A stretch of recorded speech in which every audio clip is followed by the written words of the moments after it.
breath, concentration. How could two simple things be so profound? Thank you for being here. My name is Denise Smith of Our Mettaverse. Our Mettaverse is a community that we are growing that is about coming together in loving kindness. It's a place where every part of everyone belongs. This means the confused part as well as the sure part. This means the not focused part as well as the focused part. This means the sad part as well as the happy part. And a lot of times I like to say this also means the green part, because I try to pause there and invite you to see if some part of you tried to actually identify with something green. Because we get these names or labels that people give to us, and our nature is to try to identify with it somehow. So if somebody is saying that yucky part of us, boom, we try to identify with it somehow. And it's not necessary. It's just not necessary to try to put this label on ourselves. You can take almost any label, any adjective, right? That part of you that feels kind of like spinning. And all of a sudden we try to identify with something spinning, right? We don't have to. We don't have to. So every part of everyone that over time we've known ourselves to be, or be called at, or identify ourselves as, or label ourselves as, all of it's welcome here. We have more in common than we know. So sharing that common humanity is definitely one of our goals in our metaverse. Tonight, as I mentioned in the beginning, we're going to be talking about breath and concentration. Have you, when you started to hear anything about meditation, were breath or concentration part of what you thought about or heard about from somebody else? Yeah, I didn't hear about, I hadn't heard about breath. I heard about breath from a different context, but I heard about concentration, and in particular concentrating on the breath. Yeah. Mm-hmm. Mm-hmm.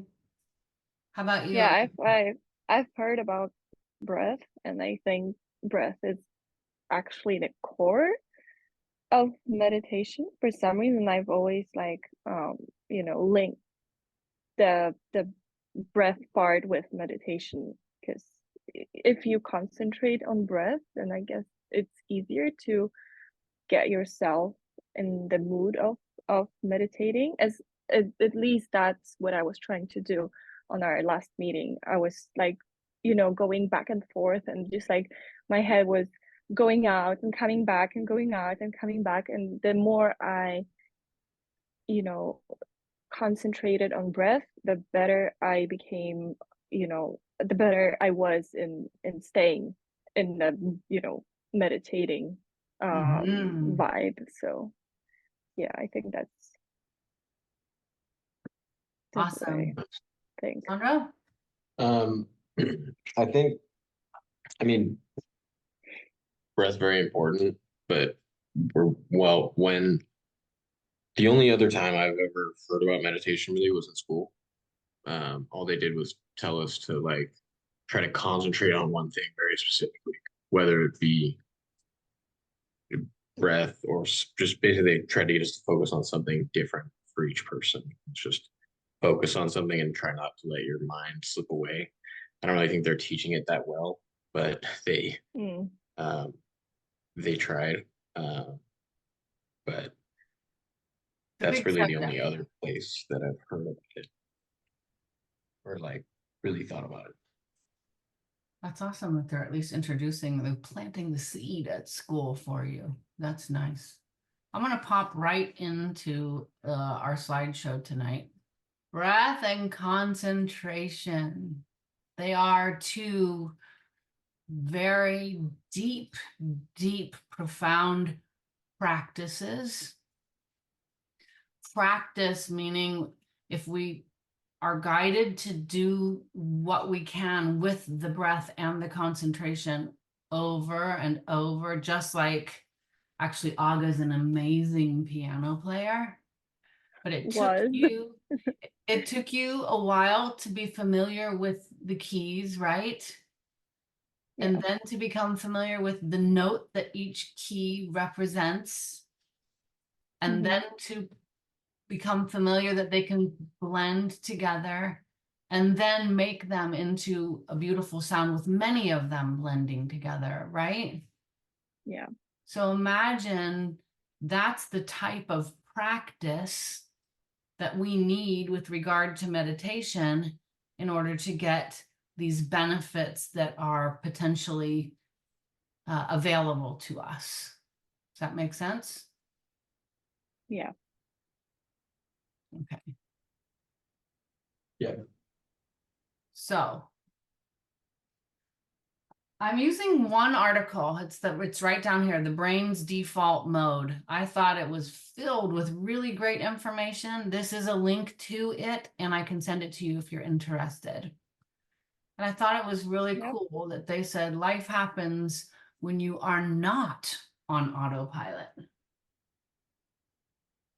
Because my tendency is to feel like life happens while I am on autopilot, and then I have to like wake myself up to actually be present for it.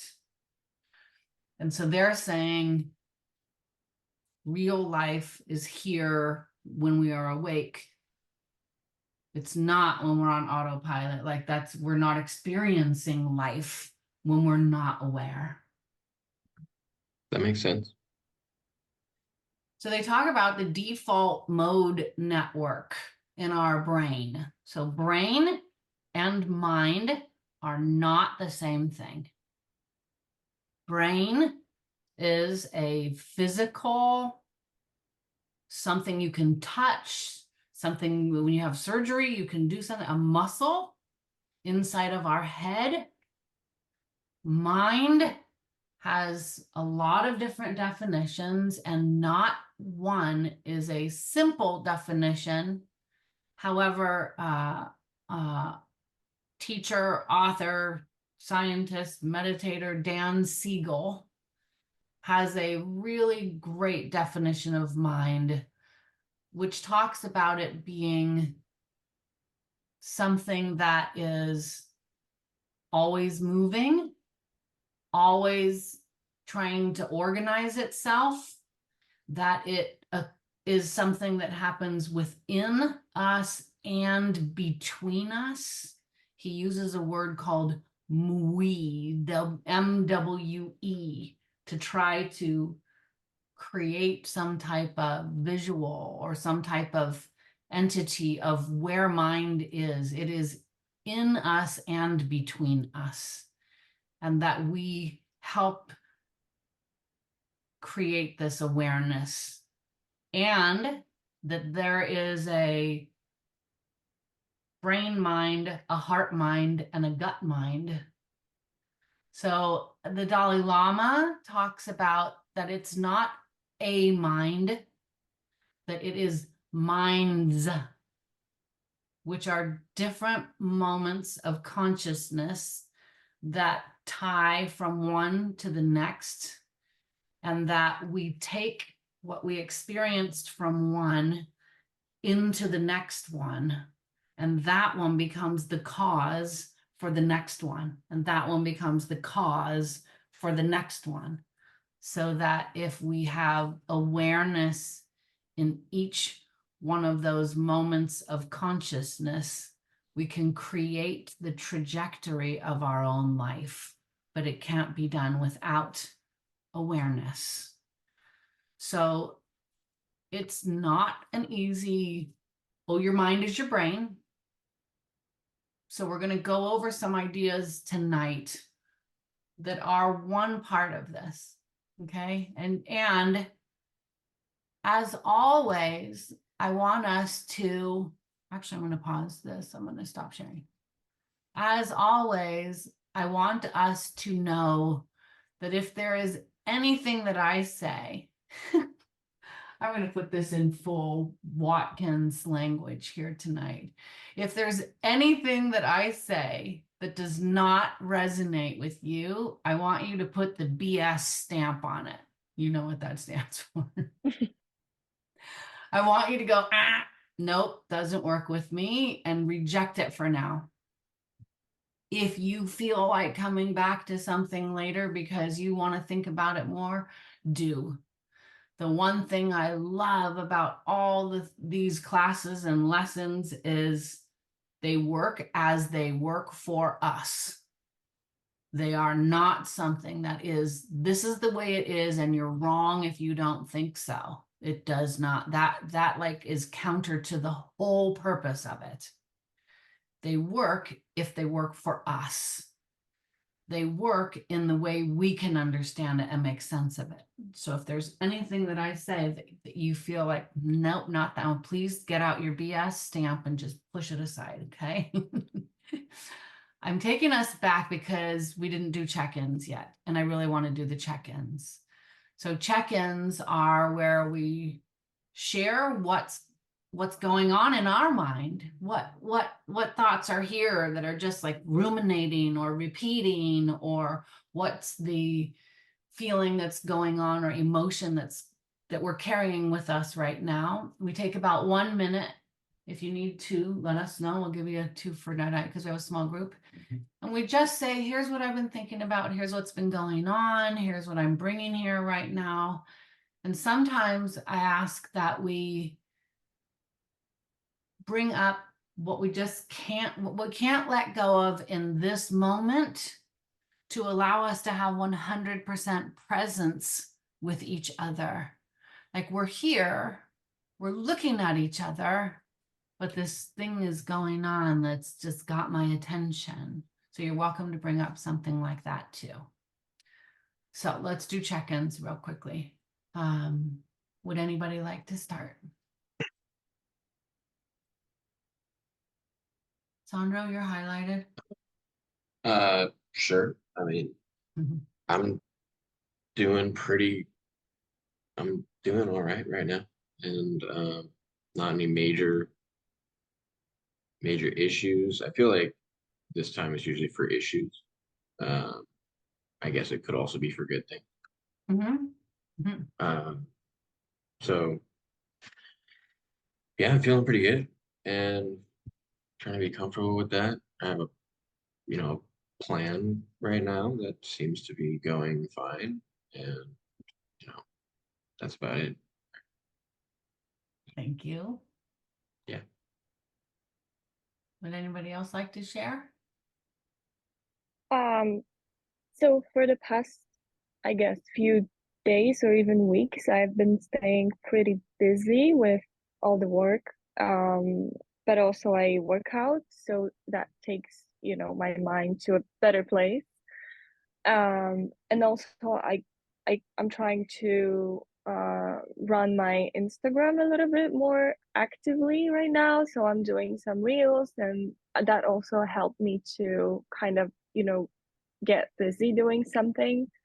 Because before all that, I was a bit confused, and I would have, like a breakdown, not knowing what to do, and like different situations that I had just put me in a place where I wasn't very happy. And so yeah, so I just figured that having more activities made me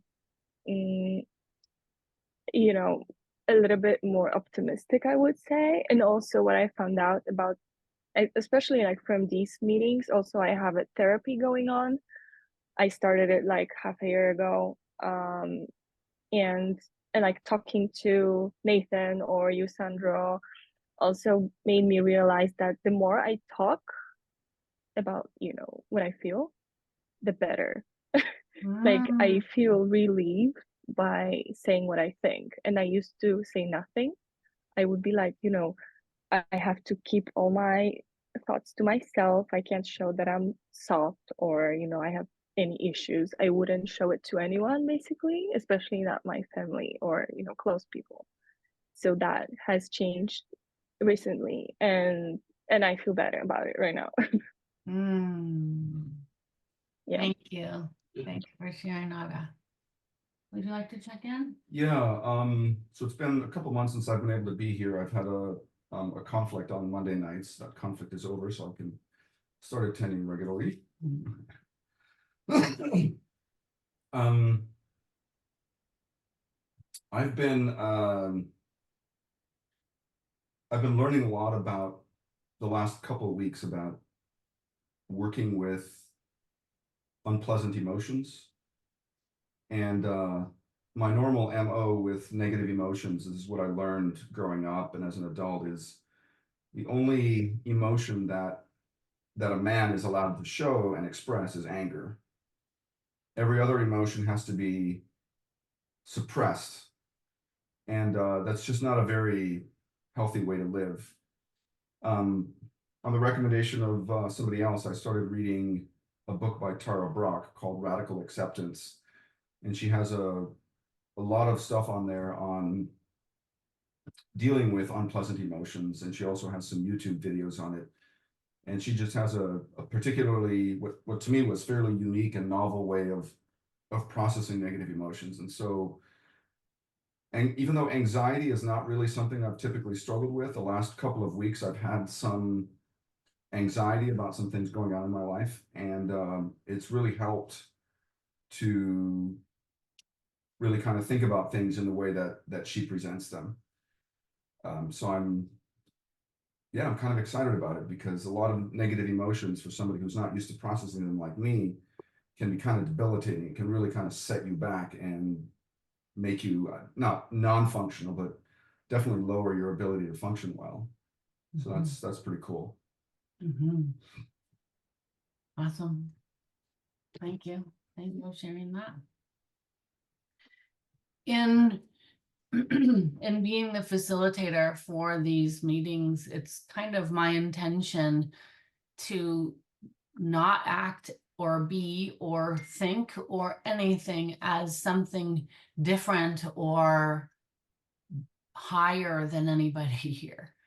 That we are all people together facilitating a place that's safe for all of our feelings. And so within that, I do want to bring up, and I'm going to bring this up in the other meetings today, like an hour before class, I got a call that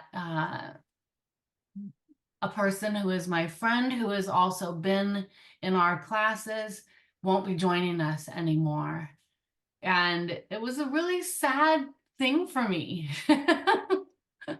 And I thought one of the lessons that we learn is attachment. And I was really appreciating the interaction that she and I could have as, you know, her comments as me as the facilitator and any ideas that she had for me. And I also felt like the way that she told me about it was kind of over text, and it didn't have a lot to do with me being okay. It wasn't like a wish that everything goes well for me. It seemed like it was all about her. And so it felt really hard. And I used the tools that I use in this class. Thank God we've got them, and thank God we practice them, because the more that I get myself in practice of meditation, the less these stories or things that aren't even true come up. She's doing that because of this, or maybe it's that. Like now, before any story fills in that line, I become aware that there's the potential that I'm going to create a story that's not there, and I snip it. And so those stories do not get bigger. And that part, like, I'm simultaneously sad and happy. I'm sad that my mind, that I'm not understanding why she doesn't want to come anymore. Is it a personal thing? I don't know, right? And I'm happy that I'm not taking it into some big direction that I'm making up that's not there. And so I'm trying to let sadness be within me for right now because it has a place too. And I'm trying to see where I am and just be aware of what goes on in my mind when an emotion comes up now. And it's so different than before I started meditating. I could ruminate on stories for days if something like this came before. And it's so freeing to not do that. It's still sad. It's still sad. But I don't, like they say, we cannot avoid pain, but we can avoid suffering. And those stories are the suffering. And so I feel like I'm getting better at not suffering. So I thought I would share that as a human with feelings. And so I have my More Love shirt on tonight as a reminder to just, sometimes we have to put more love in the direction of somebody that might hurt us, to just hope they're okay no matter what, and there isn't something they can't tell us. And another part of it is that we need to give ourselves some more love to know that we're okay. So okay, thank you for that. Thank you everybody for Thank sharing. you. I'm going to remind us here and in our next class, this is a place where everybody belongs. That means men, women, young, old, everybody. And I really love that when we're in each other's presence, that we don't speak of a girl group. Because this definitely, when we're processing emotions, tends to be something that women do more than men. It's just fair to say. In the classes that I go to, there's 90% women. And that we've got so much to learn from men who are processing emotions too is very, very sacred space for me. And my intention is that we keep that space sacred for them. So I really appreciate that we include everybody and we think about that as we speak. We're not just one type. We're all different types and we share things in common with each other. So thank you. Does anybody have any comment or anything before I go back to our slide? I would like to say that what you said is also something I keep reminding myself about, not to take things personal, because very often I feel like most of the time when there are such situations, we tend to blame ourselves, or like think that we did something wrong even though we had nothing to do with that situation and it was just about the person. I'm just talking about like general idea, like different situations. So I think it's important because I feel like many people would take it personal while they shouldn't. Mm-hmm. Yeah, right. It's kind of something we do. Yeah. I'm hoping that the slides from this article are going to help us understand that a little bit more. So let's see. And please keep open mics. I love this as a discussion, everybody. Okay, so there's something in our brain now, the brain function. It's called the default mode network. Default mode. What does our brain just default into as human beings? It's a group of brain regions important for our survival, and it defaults into thinking about ourself for survival. It defaults into remembering the past, and it defaults into imagining the future. This is going to come up again, but the things that we tend to remember from the past, if we look at, like, if you just think of your own self, just take a breath really quick, close your eyes, think of some things from your past.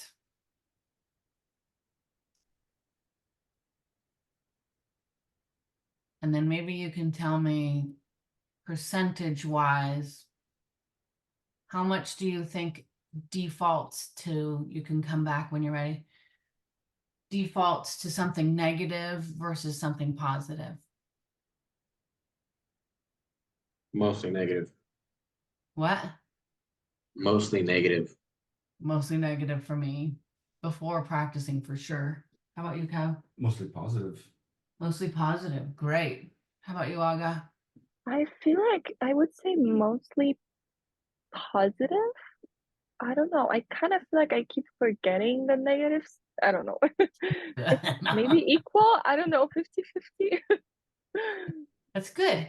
So we're recognizing, which I think is super key here. We're recognizing that we're different, and we can still all be here with those differences, right? I want to keep this slide on, and I want to ask us, really importantly, to create an intention for being here tonight. When we do things in life and we react and we go and we just bounce through life, it's kind of like we're on that autopilot. And intention makes small periods of time, sometimes longer periods of time, that much more focused. And some of our lamas say, with an intention, you can multiply something's merit or impact by like 10,000 times. So if we ask ourselves, what is our intention for being here right now? So an intention is what you will do. And what is your motivation for being here right now? And that is why you will do it. Just set an intention. Yeah, maybe I'll participate, or I'll listen, or I'll try to feel my emotions, or I'll be curious, whatever it is, my intention. And then my motivation. And Kevin, we've been working a lot while you haven't been here on setting an altruistic motivation only. Because I did a lot of just Buddhist classes lately, and never did they say, what's your motivation for yourself? Okay. So I'm inviting us to try on the altruistic motivation only to see if it causes a different type of feel. Can't we be altruistic towards ourselves?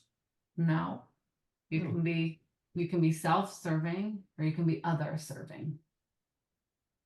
I don't think you can be explain that. Let me be curious.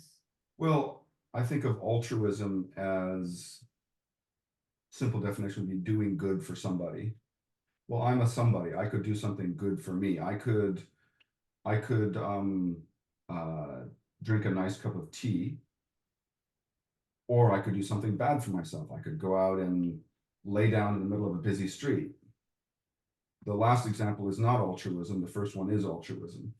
So in Buddhism, it wouldn't be. It's probably a semantic thing. Okay. In Buddhism, it would be self-serving. Okay. If it were, I'm going to have the cup of tea so that I can take care of others more and better through my comfort rather than discomfort, then it's altruistic. Okay. But it can't stop at you. Okay. Make sense? Okay. So we invite that motivation to be, I'll be here. I'm going to give some examples. I'll be here to try to process my own emotions so they're less scary, more comfortable for me, so that when I'm with others, I don't cause discomfort for them. Okay. That makes sense? So take 1 minute maybe and just try to figure out an altruistic motivation. So that's why I will do what I intend to do.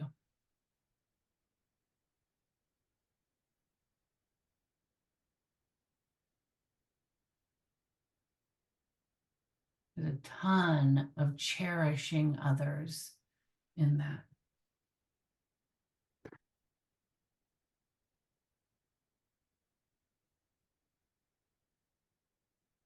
Okay.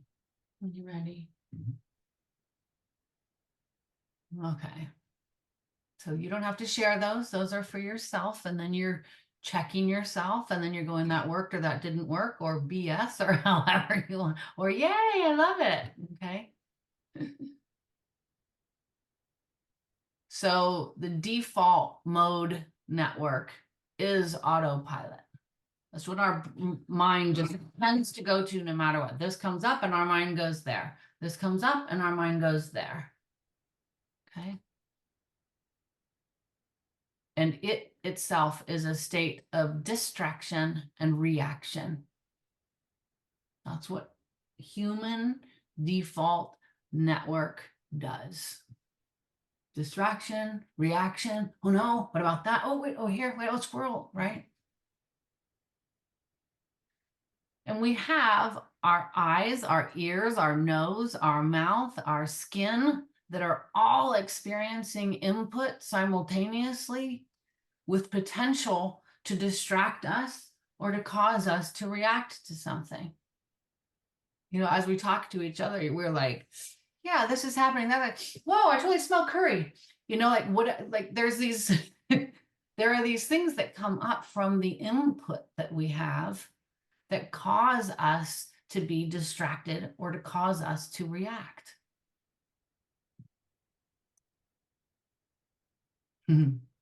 Our default mode is distracted. So it's what we sense as the voice in our mind. Okay? Our default mode is that voice. What's it saying to us? What's coming up? What just came in? Like I didn't, if I asked us right now not to think, let's do this for 15 seconds. Just don't think. Okay?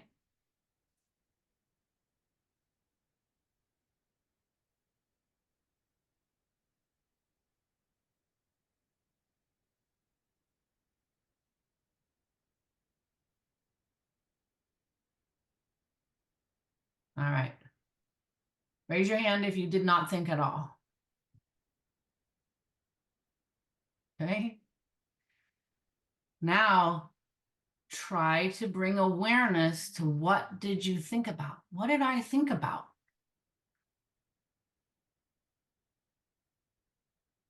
And those things that you thought about got brought up by that default mode. Okay. That's that kind of, when we practice more, we get to, wow, I notice that this is a concern a lot. I notice that that gets brought up a lot. I notice when I get still, this is, and we start learning what are the things that are the most distracting to us. And then we can start to pick those off of things that we can work with to try to help our own mind get more clear. So it's that nagging, always on defeatist voice that never shuts up, says the author of The Origin of Consciousness in the Breakdown of the Bicameral Mind. Julian Jaynes. In Eastern traditions, it's known as the monkey mind because it's jumping all around. And if you'll notice, it's focused on anything but right now.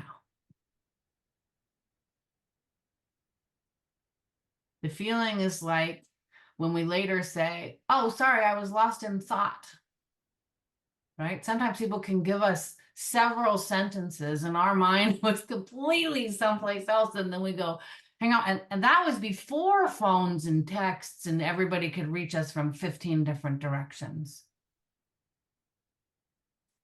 I want you to know that that distracted default mode is associated with diseases of the mind, including depression, anxiety, and schizophrenia.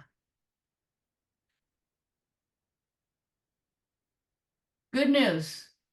There are moments when we are free of that voice.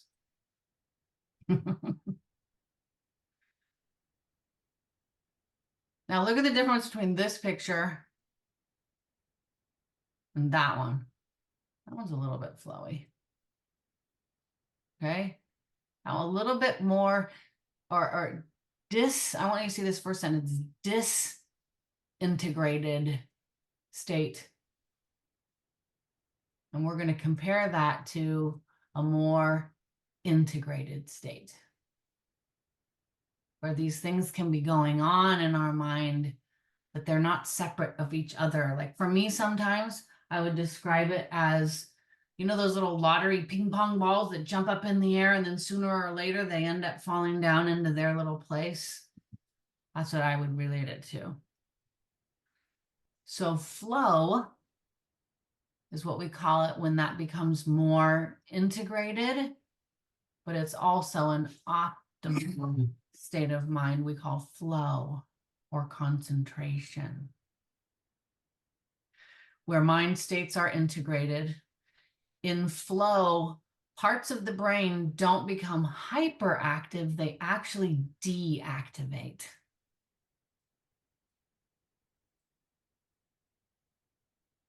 Well, this is a little technical here, but you guys are technical people, so I love this. As much as I know you all, smarties.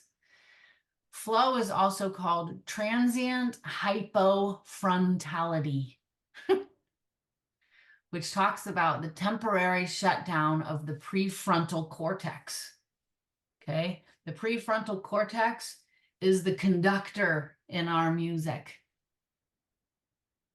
And the conductor kind of stops and you become what's happening. The thinker slows down. In the prefrontal cortex lives our sense of will,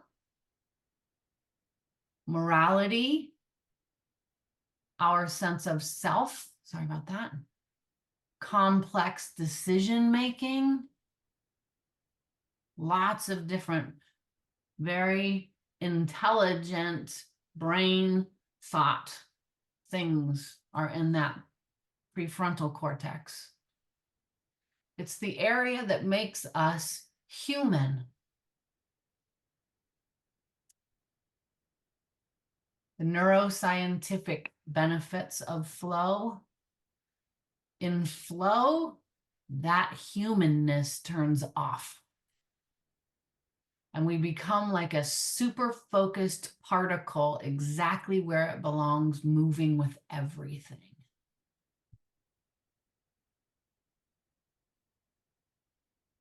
You feel free of yourself.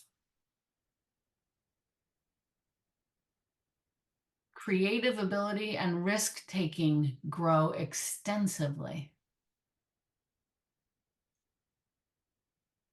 You can feel invincible in a flow state. Now, as you all know me, here's an example of a flow. At the end of that arrow is Garrett McNamara, who's about 5'11", and that's his 78-foot wave. Okay. Now, what room does he have right there to think, God, that one time my mom made me mad when I was 15, right? Or tomorrow I better be thinking about putting gas in the car, right? You cannot do that here. He's so in tune with everything, body, everything, that he's part of that wave. It's not separate from it.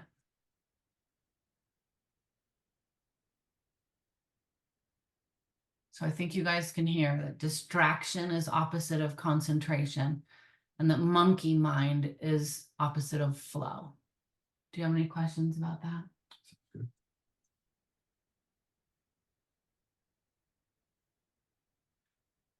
So opposites are mental antidotes.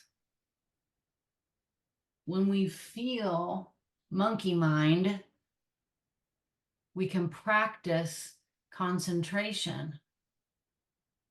We do it well enough, it becomes an antidote for the monkey mind. Does that make sense? Go ahead, Bob. Would I be correct in saying it's like when you just get into the zone when you're doing something, like you have something in front of you that you have to accomplish. You're pretty much, you're just in a zone. Like, because it's hard to practice like getting into this state of surfing down an 80-foot wave. But like the I mean, How about driving a race car? yeah, same thing. But it is hard to get into that state when you don't have something that's like right in front of you that you have to do. Right. You're right.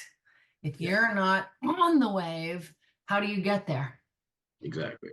If you're not in the chicane, how do you get there? Yeah. Because it is a better place to be. And like all things temporary.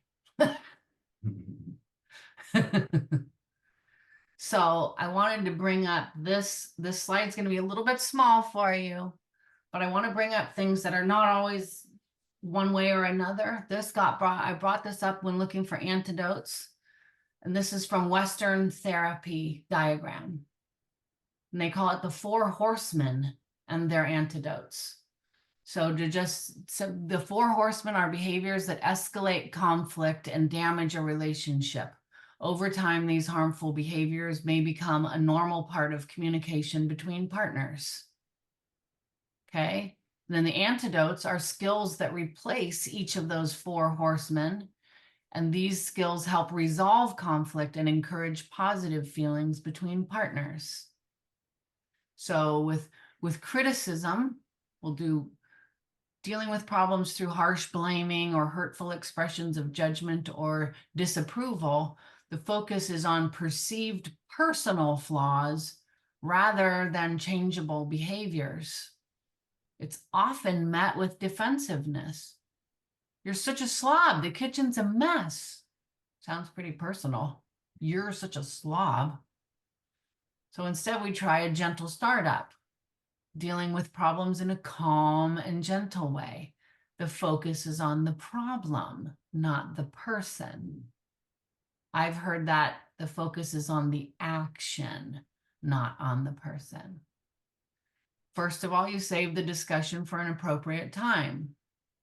If the other person's just about to take a test for school, you don't bring it up 5 seconds before, right? If I'm just about to come facilitate one of these classes, bringing something up 2 minutes beforehand, probably not very great timing to get a warm and open me back.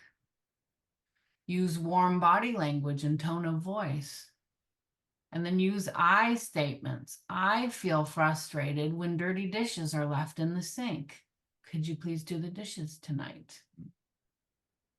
The more what we call bodhisattva, which is a pure altruistic being, would never even ask that. They would just do the dishes.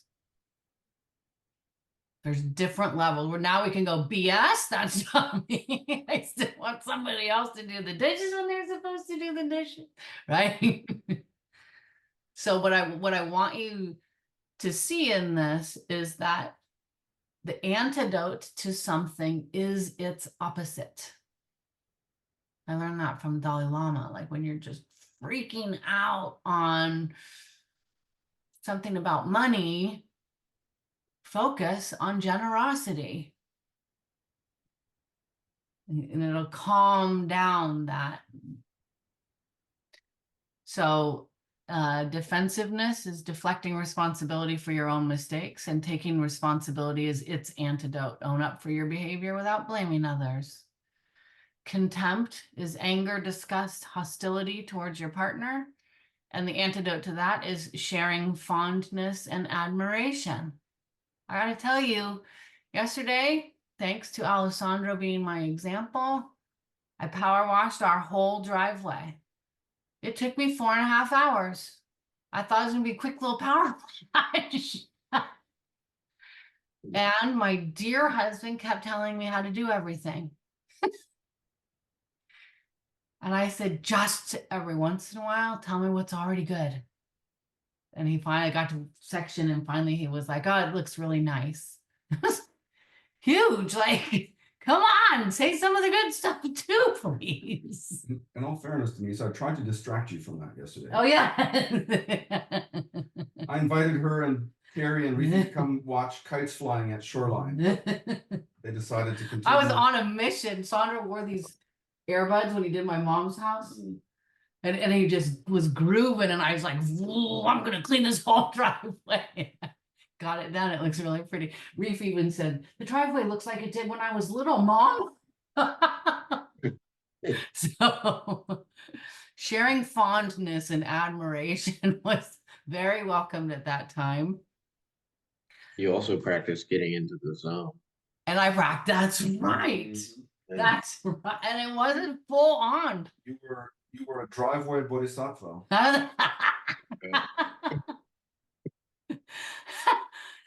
And then stonewalling is emotionally withdrawing or shutting down or going silent during important discussions. And the opposite of that is using self-soothing, which is like when it gets too hard, when it gets really big, just use relaxation techniques to calm down, stay present. For me, in this part, I express intention also. It's my intention to hear you, but I'm in too big of a defense mode right now. I need you to calm down before I can hear you entirely. Okay, so that's as per Western therapy diagram. Now, I am absolutely a student of Western therapy for plenty of years. I feel like who I know myself to be is familiar with that. I feel like Buddhism, 10 million times more effective, but not familiar to me. So I have to take it in little pieces and I have to try it on in little pieces until I realize oh, that was way more effective. Oh, that was way more effective. And then I can use it because my husband and son aren't ready for me to move to the monastery yet. Nor are your neighbors. Nor my neighbor. So as per Buddhism on mindworks.org, these are 3 mental poisons and their antidotes. So when you study Buddhism at all, oops, I forgot to make this bold. Oops. When you study Buddhism at all, you will hear these 3 things as the main things we try to overcome in almost every single lesson that there is. So attachment. Attachment is known as craving, lust, desire, greed. There's lots of different things around attachment. Wanting my friend to stay in class with us. Give me my feedback, right? We want to keep what we have and we want more. The contentment of getting something is impermanent. So we want something else. So attachment is huge, huge, huge subject. Its antidote, generosity. Now, this is the Buddhist tenets here. They say that generosity purifies attachment. One thing we all worry about is karma. And karma can come from past lives as per Buddhism. You're like, if I didn't have control over it, if the me here that knows how to try to have a control over doing something differently, didn't know what I did 17 lives before, how the heck am I supposed to purify that karma now? And the good news is they say all karma is purifiable. And we basically purify bad karma with good karma. We do the opposite. So greed dissolves as we give physical belongings or money. Hang on. And we share acts of service. We make contact with the joy within rather than the joy that comes from outside when we get that nice cold beer, when we buy that thing that we wanted, when we need the next thing from outside. When we do something in generosity and service of another, we get the joy within. We didn't walk away with something material. Makes sense? Mhm. Aversion is another poison that's pushing things away. This includes hatred, ill will, and anger. This energy keeps us trapped in thinking that we'll be happy if only the moment would change. God, I've been here so much. I work on this one a lot. It's the energy that has us blaming the happiness of others for taking our happiness. Now, I'm familiar with other people who do that. That doesn't tend to be my issue. Thank God. I can't imagine how awful that must feel to not want somebody else to be happy. That's got to be a really hard feeling to have. Its antidote is metta, our metaverse, coming together in loving kindness. Maybe that's why I called it that. I don't even know. We wish for others to experience joy. We apply this to all beings equally, not just some. So we want my son to do well in school just as much as I want the kid that causes fights every day to do well in school. Wow, that's a big task, right? What's fun with me about Buddhism is they their goals are like so big that you end up doing more than you ever thought you would, because their end result is like enlightenment and you're God and you're Buddha when it's all over, and you're getting towards that. When facing unpleasant experiences, whether the source is internal or external, you respond with compassion, which invites us to stop avoiding what we feel. Compassion is being with another person in their suffering.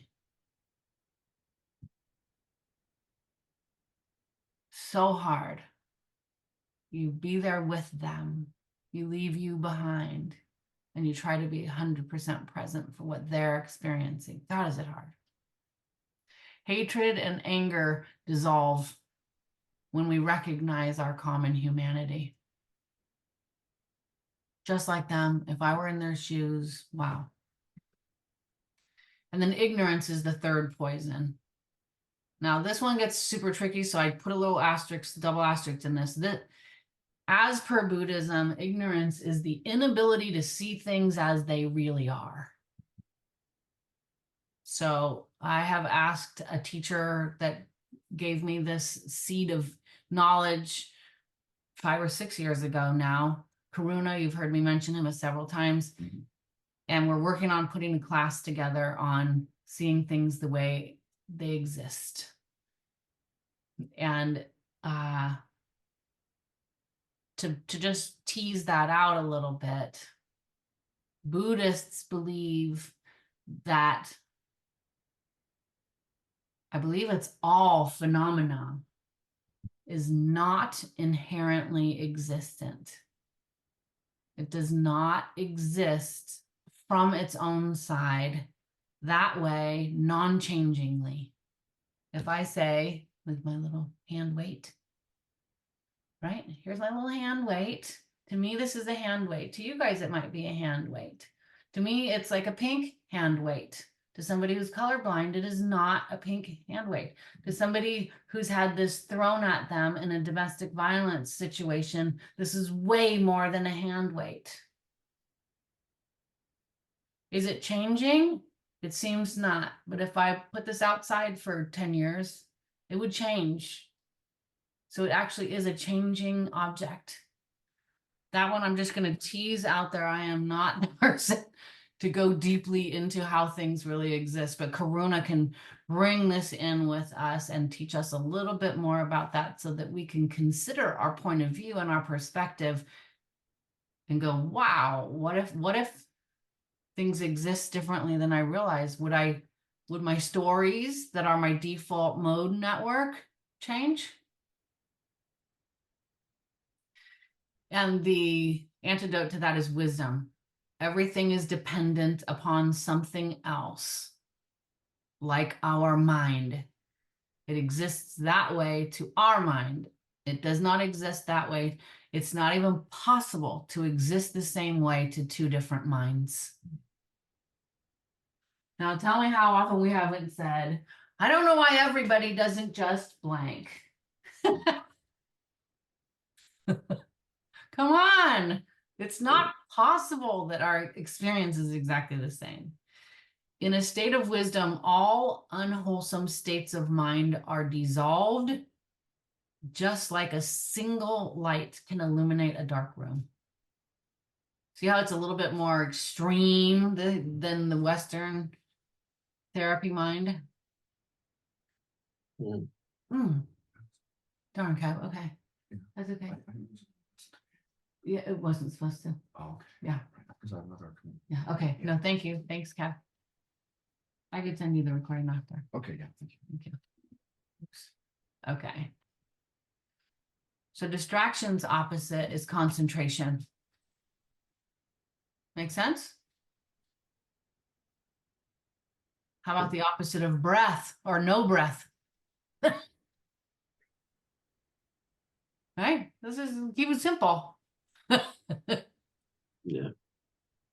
If we concentrate on breath, we are literally focusing on life in this moment as it flows. We're practicing a healthy mental state. Kind of cool, huh? Thanks to AI, we have that lovely picture. I think it looks like it's even a fractal, like there's a being with hands out inside of here with the waterfall too. So meditation is as close to flowing as you can get. So Sandro, we're going to do a little practice of driving our car, not in the car, and surfing the wave, not in the wave. Okay. But isn't the goal of meditation to not think about anything? Wouldn't that be you're not necessarily concentrating on something, you're There's a lot of different meditations. okay. Single pointed meditation is focusing our concentration, learning how to be concentrated. Like one thing that Garrett, as my friend, he had to focus going down that wave. He had to know which wind bump not to hit. There was still thinking, but it was this just processed as part of it, not as a defense from it, like our default network does. Meditation changes the brain. There are studies, I think also by Dan Siegel, that show that there are like all these different parts of our brain, and you can have one that overcompensates for another part. And when you start to meditate, you can slow down that overcompensation, which might have caused a lack of growth in another area. And you can literally balance out your brain and repair brain. Medicine cannot do that. Medicine can cover up what is there, but it cannot repair something. So there was an 8-week study from Harvard that showed critical areas of the brain that associate with awareness, stress, and empathy actually change when you meditate. This was an 8-week study of meditation. The gray matter, which connects to attention and emotional integration, grew. The people in the study gained more control over their emotions. Their impulse control became better. They were able to, and I'm going to testify to this, shut down the inner voice. It's so wonderful. It's not all the time, but very frequently. I don't have that nagging, repeating, whatever it is going on anymore, just from practice. It's so peaceful. That's the clarity of mind is what reminds me. It's like nothing's there now, so it's clear. And they can set a new default mode. Sandra, this one reminded me of you. The most practiced routine of 500 that the top world-class performers have is meditation. Yeah. We can literally change the neural pathways in our brain using meditation practice. Pretty cool. So let's practice.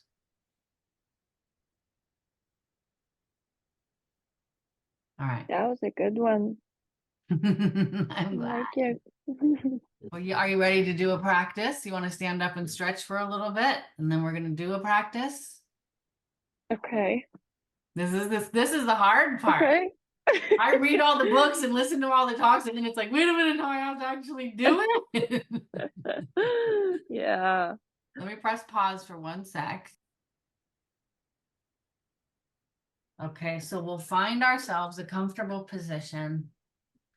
There is, from Buddhism, there are channels that run from the top of our head to our sits bones. And in those channels, it helps to open up flow within those channels when our back is straight. If you're uncomfortable sitting wherever you are, or your feet can't be in a great position, which is most preferably flat on the floor, then feel free to lay down. If it feels I did a 7-day silent retreat, and there's no way I was sitting up for 7 days. So I laid flat during my long meditations for that. So get yourself into a place where you feel like you can keep a nice posture and be comfortable for 10 minutes. Okay. And then we'll start now. Now you can leave your eyes open if you want to. For me, that's more distracting. I'm getting all that input from all those parts of myself, my body, where I prefer to just kind of try to close those down more with my eyes closed. I'm not necessarily able to meditate in the middle of San Francisco yet, so I like a silent place if possible. Okay. And then we're going to do a 9-round breathing exercise, which is going to get us to settle. So it's 7:51 now. We'll be done at 8. And we're going to close our left nostril with our thumb. We're going to breathe in our right nostril for a count of 4. 1, 2, 3, 4. Plug your right nostril and breathe out your left nostril for 4 seconds. 1, 2, 3, 4. And breathe in. 1, 2, 3, 4. Do this at your pace. And your right nostril clog, left nostril out. 2, 3, 4. And one more. In. 2, 3, 4. Out. 2, 3, 4. Now keep your right nostril clogged. Lift. Now breathe in through your left one.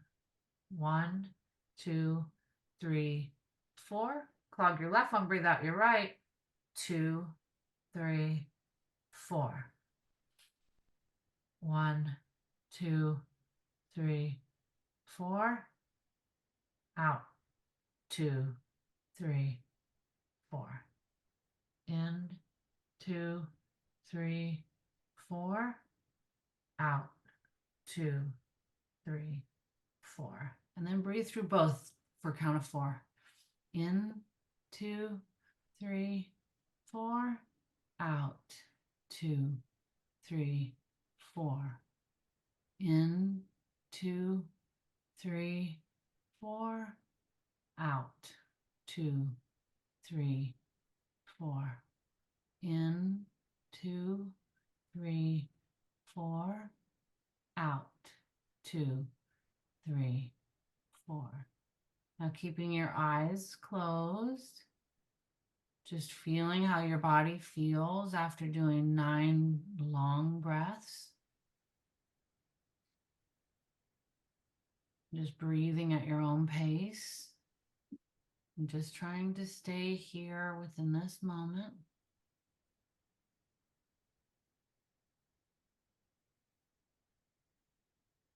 And you're trying to put all attention on the air that's coming in through your nose. And maybe it's filling up your lungs, and that's the best place for you to notice that it's coming in and out. Maybe you can feel it in your abdomen, tummy area, that there's air that's coming in and out as you breathe at your pace. And just finding where you feel your breath. And I'm going to invite you to see if you can notice that on the way in your nostrils that the air is cool. And that on the way out of your nostrils that the air is warm.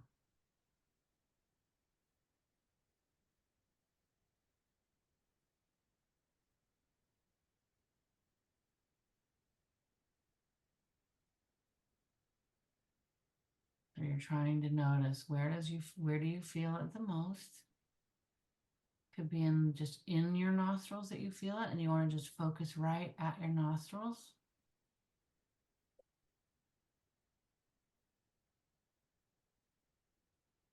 Where you feel your chest going up and down. For me, that helped me to actually put my hand on my chest and feel it going in and going out.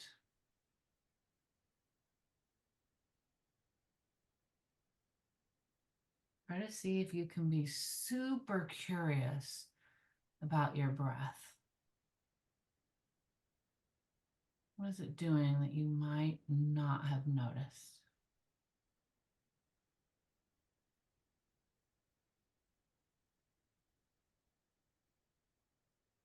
Do you notice your breath being short breaths or long breaths?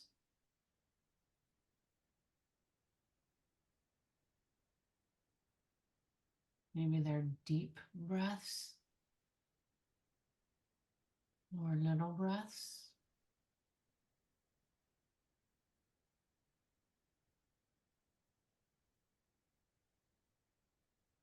And 5 minutes already, good for you. Now I'm going to invite you to imagine that the air is going to come in your nose and then go down your back and out your toes and back in your toes when you exhale and up your body when you exhale. So I'm going to guide us through an inhale. Ready? We're going to go in through our nose, super slow, down our back, down our legs, out our toes. We're going to exhale, up our feet, up our legs, up our back, and out our nose. We're going to inhale through our nose, down our back, down our legs, and out our feet. And exhale, back up our legs, up our back, up our neck, out our nose. Try to see if you can create your own rhythm with that, with a 4-second or whatever works for you. Nice big breath that you follow.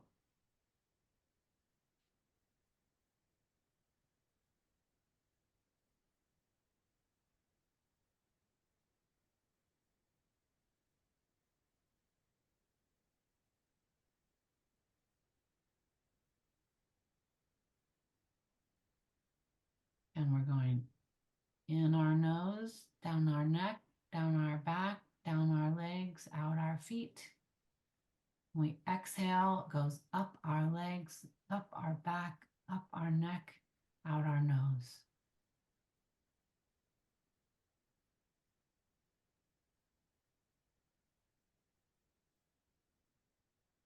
I'm going to add one more detail.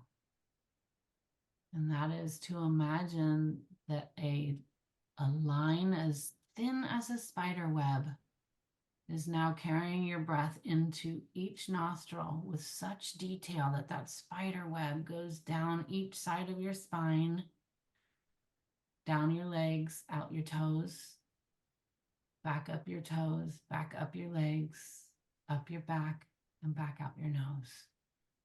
And try to really, really get that feeling of something just as thin as silky as a spider web. And you're following your breath with that.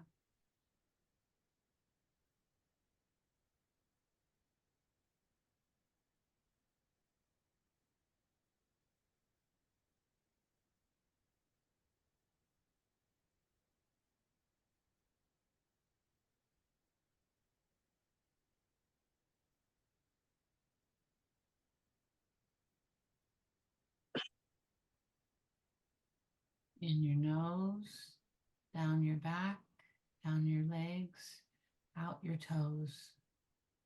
Exhale back in your toes, up your legs, up your back, out your mouth, out your nose, excuse me.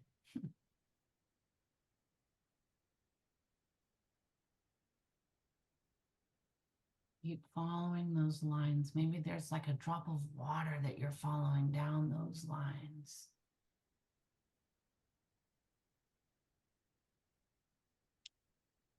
And then right back up.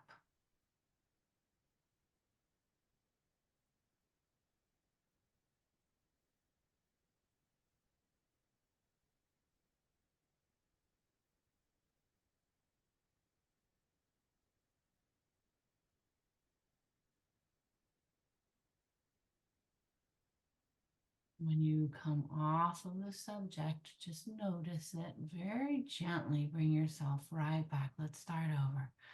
Back in our nose, back down our back, down our legs, out our feet. Exhale, back our feet, up our legs, up our back, out our nose. We're going to follow that silky web a couple more times.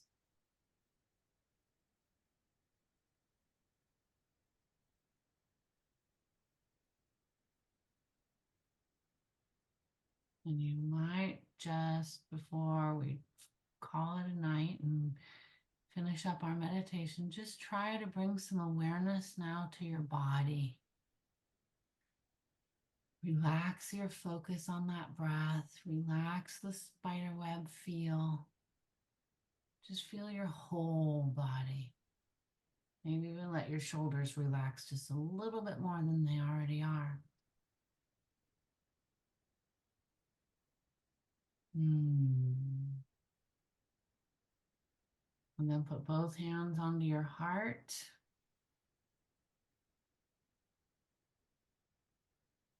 Take a big breath in. And a big exhale out your mouth, nice and slow.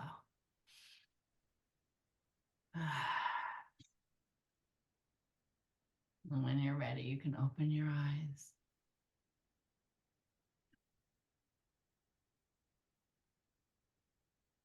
You did it. That was a full 10-minute meditation. That was a good one. That's That was amazing. a good one. Yeah. Tell me what part rings good for you. It was interesting, the focus. I caught myself thinking about how I was focusing. Like I was doing it visually, not feeling wise. Like I was like seeing a line go down my body. I wasn't really feeling anything, and I was trying to feel something, but it wasn't working. So Were you gentle with yourself when you were trying to feel something and it wasn't working? yeah, I kind of just thought like maybe people have different ways of Yes. thinking. Like it's just a different perspective. Yes. We're gonna realize what we can. As we progress in our practice, we might realize something else. And they call those realizations. You know. I always thought, oh my gosh, if I have a realization, that's like I'm God. It's just little new realizations of something, whatever we're just, wherever our level takes us. How about you, Aga? I had this thought, well, actually, when you said about the visualization, I think I was trying to do it, but I caught myself on trying to think what you guys are thinking. Like I don't know, like I was trying to think of the right way to to see the web or whatever you were talking about, instead of just do whatever I felt like I should do. So I kind of like try to see how other people see it or think. That's my problem. I kind of do it on different areas too. So I just realized that I kind of, for a second I was trying to do the same. I was like, okay, here's the spider web. So how do you guys see it? Like, how should I see it? Like, how should I, like imagine it or something? So that was interesting, actually. When you realized you were doing that, did you do anything differently or did you stay with it? I think I kind of like now it's hard because I don't remember quite well, but I think I just said like, okay, whatever, just let it go. I think that's what I did because I didn't want to force myself to, you know, think in certain way. And So create discomfort, right? yeah, One of the main things is when we see ourselves doing something, or this is, first of all, I want to tell you that your level of awareness is amazing with this, right?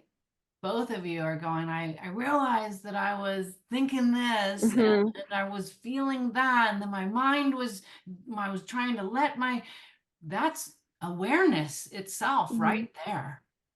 So Yeah, that's really, really good. So it's kind of a not trying to control. yeah. We're trying to just see if we can focus and then become part of this flow of in and out. And sometimes when we've been practicing this is a Buddhist meditation technique, and it's a level 2 technique. And in it, people get lost. Like, wait a minute, I was breathing in, but it was going down, but in feels like up, and then the down, and they get. Mm-hmm. So Yeah. each person has their own experience. And that's what we're doing, is we're becoming familiar with our experience, right? Which you've Mm-hmm. done beautifully. I'm noticing that I do this, and then I'm noticing that I do that. And so you're becoming familiar with your experience. Wonderful. Really good. All right. I want to, as always, uh, unless you guys want to talk more about this or any questions from tonight before I close. I think that was good. Sorry, I didn't have our check-ins back in. We've been doing guest speakers and I didn't have my little routine set up again, but we'll flow with each other, and I'm not going to edit it because we are all imperfectly perfect. So I want to ask forgiveness if anything that I brought up tonight didn't feel well, and I bring out your stamp, okay? For me, it's such a beautiful thing when people say, you don't have to believe this. It's what works for you. If it doesn't work for you, throw it away. Get something else, try something else, discover something else. You know, there are many meditation teachers, there are many methodologies, there are many intentions and motivations. There are hundreds of different type of Buddhist ideas and different, I'm this type of Buddhist, no, I'm a that type of Buddhist, no, I'm a this type of meditator, no, I'm a that type. The idea is to give space to it all, especially your own, especially your own experience. Just get to know yourself and really honor that. So thank you. I'm glad that you're back. Thank you for being with us tonight. Please forgive me if there's anything that I said was confusing or didn't make sense to you. Please just reject it for now. You're always welcome to reach out to me if you have any questions about anything. If there's an input that you gave tonight that you're going, should I have said that or was it right? Please forgive yourself. There's nothing that we're holding here. This is a place for space and for understanding. So let that go. And as always, I would like to dedicate the merit that we create together in this beautiful atmosphere to all beings that are suffering in any way, mentally, physically, in any way. May they be free from suffering. May they have love filling their heart and belonging filling every part of them that needs it. And may all wars come to an end. wars within our own mind, wars between other people, wars between neighbors, wars in families, wars between countries. May we all be open enough to accept each other's reality and hold each other in love gently so that we just don't need any war. Thank you very much for being here. Please come to our next class or stay tuned for our next video.